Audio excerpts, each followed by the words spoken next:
Some polling, guys, has indicated that Vice President Harris is obviously doing better than President Trump in some of these swing states. I'm just wondering what you make of the gender gap. Does there need to be a new or different effort on behalf of the Trump campaign to talk to women, specifically in states like yours? I can talk about Florida. Trump's doing unbelievable. I've been in every county in the last 8 months. There was no energy for Biden. There's no energy for Harris. No, you know, we know what socialism is in Florida. We have a lot of people that have come from Cuba and Venezuela and Nicaragua, and they've dealt with it. They will be it's completely rejected there. So Trump is doing unbelievable in Florida. If you want to talk about the gender gap, let's talk about really what women want in terms of elected officials. They want somebody who will provide security so they feel safer. Does an open border provide security when we see all these migrant crimes, these rapes, these murders?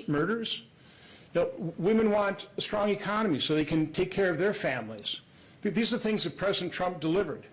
And I will point out, because I've been pretty upfront in terms of the abortion issue in Wisconsin, all the Dobbs decision did was to send it back to we the people to decide at a state-by-state level in terms of at what point does society have the responsibility to protect life. That's exactly what President Trump has embraced. Not a national policy, but let we the people decide in each state. So he's been very upfront with that. He hasn't dodged that issue.